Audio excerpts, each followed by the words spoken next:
नमस्कार दोस्तों, आप देख रहे हैं इंट दृष्टि न्यूज। अगले 5 मिनट में देखिए देश दुनिया की 30 सबसे बड़ी खबरें बिना रुके और बिना फालतू बात के। सीधा मुद्दे की बात सिर्फ इंट दृष्टि न्यूज पर। शुरू करते हैं आज का पहली खबर।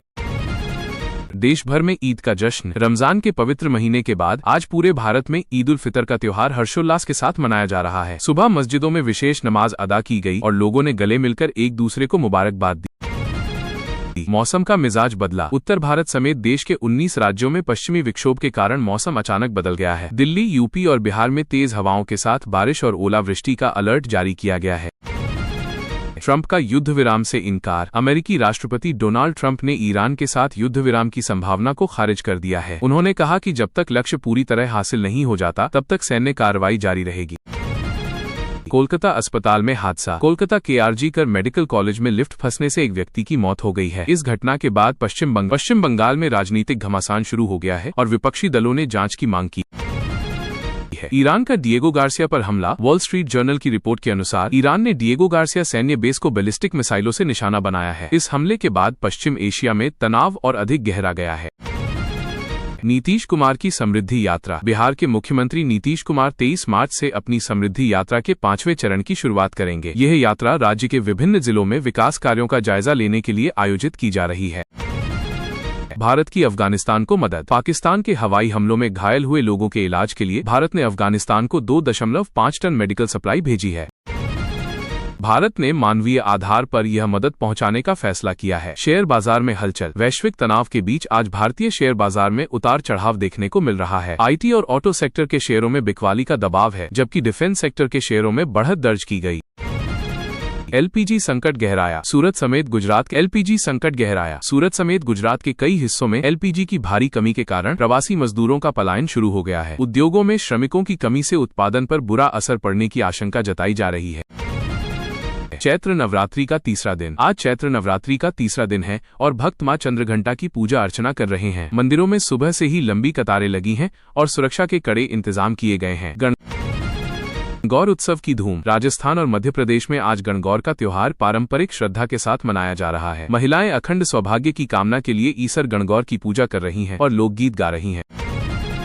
आईपीएल 2026 की तैयारी। आईपीएल के आगामी सीजन के लिए कोलकाता नाइट राइडर्स केकेआर के खेमे से बड़ी खबर आ रही है। कोच अभिषेक नायर ने संकेत दिए हैं कि आंद्रे रसेल की जगह भरने के लिए नए विकल्पों पर विचार जारी है। एल्विश यादव को राहत। सुप्रीम कोर्ट ने मशहूर यूट्यूबर एल्विश यादव के खिलाफ सांप के जहर से जुड़े मामले को खारिज कर दिया है। कोर्ट ने सबूतों के अभाव का हवाला देते हुए पुलिस की कार्यवाही पर सवाल उठाए हैं। दिल्ली में नई इलेक्ट्रिक बसें। दिल्ली सरकार ने प्रदूषण कम करने की दिशा में बड़ा कदम उठाते हुए 300 नई इलेक्ट्रिक बसों को हरी झंडी दिखाई है। इसके साथ ही ईवी प्रोत्साहन पोर्टल को भी दोबारा शुरू किया गया है। रेलवे की नई सुविधा। भारतीय रेलवे के वन ऐप में अब ट्रेन टिकट के साथ कैब बुकिंग की सुविधा भी जुड़ गई है। अब यात्री स्टेशन पहुंचने से पहले ही अपनी टैक्सी कंफर्म कर सकेंगे, जिससे समय की बचत होगी। हरियाणा में फसलों का नुकसान। बेमौसम बारिश और ओलावृष्टि के कारण हरियाणा के रेवाड़ी और पानीपत जिलों में रबी की फसलों को भारी नुकसान पहुंचा है। किसानों ने सरकार से विशेष गिरदावरी कराकर मुआवजे की मांग की है। विदेशी मुद्रा भंडार में वृद्धि। आरबीआई के ताजा आंकड़ों के अनुसार भारत का विदेशी मुद्रा भंडार एक बार फिर रिकॉर्ड स्तर पर पहुंच गया है। मजबूत डॉलर और विदेशी निवेश के कारण भारतीय अर्थव्यवस्था को मजबूती मिल रही है। व्हाट्सएप का नया फीचर। मेटा के स्वामित्व वाला व्हाट्सएप जल्द ही इंस्टाग्राम की तरह स्टेटस म्यूजिक फीचर लाने जा रहा है। अब यूजर्स अपने स्टेटस पर फोटो और वीडियो के साथ मनपसंद गाना भी लगा सकेंगे। अग्निपथ योजना पर अपडेट। भारतीय सेना ने अग्निपथ योजना के तहत होने वाली भर्तियों के लिए नए फिजिकल स्टैंडर्ड जारी किए हैं। बिहार और झारखंड के युवाओं के लिए अप्रैल महीने में विशेष भर्ती रैलियों का आयोजन किया जाएगा। सोने चांदी के भाव। अंतर्राष्ट्रीय बाजार में तेजी के चलते आज भारतीय सराफा बाजार में सोने और चांदी की कीमतों में उछाल आया है। शादियों के सीजन के कारण गहनों की मांग में काफी तेजी देखी जा रही है। रूस से कच्चे तेल का आयात। भारत के विदेश मंत्रालय ने स्पष्ट किया है कि भारत अपनी ऊर्जा जरूरतों के लिए रूस समेत कई देशों से कच्चा तेल खरीदना जारी रखेगा। पश्चिमी देशों के दबाव के बावजूद भारत ने अपने हित सर्वोपरि रखे हैं। कर्नाटक चिड़ियाघर में हमला। कर्नाटक के एक चिड़ियाघर में दरियाई घोड़े हिपोपोटामस के हमले में एक युवा पशु चिकित्सक की मौत हो गई। प्रशासन ने मामले की उच्च स्तरीय जांच के आदेश दे दिए हैं और सुरक्षा बढ़ाई है। यूपी में बिजली कटौती से राहत। उत्तर प्रदेश सरकार ने गर्मी के सीजन को देखते हुए बिजली कटौती में कमी लाने का निर्देश दिया है। जिला मुख्यालयों को 24 घंटे और ग्रामीण क्षेत्रों को कम से कम 18 घंटे बिजली देने का वादा किया गया है। महाराष्ट्र में बेमौसम बारिश। महाराष्ट्र के विदर्भ और मराठवाड़ा इलाकों में अगले 48 घंटों के लिए बारिश का अलर्ट जारी किया गया है। संतरा और आम की खेती करने वाले किसानों को विशेष सावधानी बरतने की सलाह दी गई है। भारत अमेरिका व्यापार डील। 23 मार्च को भारत और अमेरिका के बीच एक बड़ा व्यापार समझौता होने जा रहा है। इस डील से दोनों देशों के बीच तकनीकी आदान प्रदान और व्यापारिक बाधाएं कम होने की उम्मीद है। जयंत चौधरी को धमकी। केंद्रीय मंत्री जयंत चौधरी को जान से मारने की धमकी भरा पत्र मिला है। दिल्ली पुलिस ने इस मामले में केस दर्ज कर लिया है और जांच के लिए विशेष टीम का गठन किया है। राजस्थान बोर्ड परीक्षा परिणाम। राजस्थान माध्यमिक शिक्षा बोर्ड RBSE 10वीं और 12वीं के परिणामों की घोषणा अप्रैल के दूसरे सप्ताह में कर सकता है। छात्र बोर्ड की आधिकारिक वेबसाइट पर जाकर अपना रिजल्ट चेक कर सकेंगे।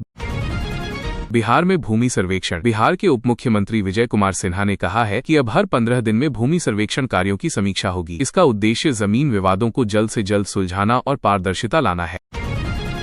Artificial intelligence summit. नई दिल्ली के भारत मंडपम में आयोजित AI समिट के दौरान कुछ कार्यकर्ताओं ने विरोध प्रदर्शन किया। प्रदर्शनकारियों का आरोप है कि AI के बढ़ते इस्तेमाल से भविष्य में नौकरियां कम हो सकती हैं। मत्स्य जयंती। आज भगवान विष्णु के पहले अवतार मत्स्य अवतार की जयंती मनाई जा रही है। पवित्र नदियों में स्नान और दान पुण्य का विशेष महत्व है। मंदिरों में मत्स्य अवतार की विशेष पूजा की जा रही है।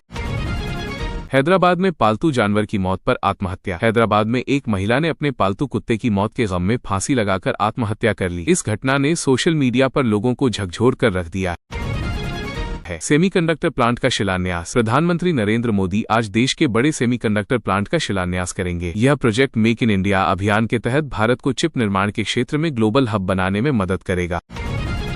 हरियाणा में राजनीतिक संकट। राज्यसभा चुनाव में क्रॉस वोटिंग को लेकर कांग्रेस ने अपने 5 विधायकों को कारण बताओ नोटिस जारी किया है। इससे राज्य की राजनीति में नया मोड़ आने की संभावना जताई जा रही है।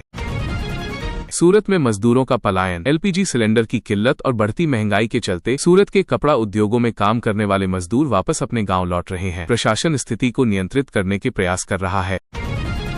आप सभी अपनी राय कमेंट करके जरूर बताइएगा। और दोस्तों, ये थी आज की बड़ी खबर जो काफी रिसर्च और मेहनत के बाद हमने आपके सामने रखी है। तो अगर आप हमारी मेहनत को सपोर्ट करना चाहो तो वीडियो को लाइक और चैनल को सब्सक्राइब करके अपने दोस्तों से शेयर कर दें ताकि उन्हें भी ये जानकारी मिल सके। जय श्री राम।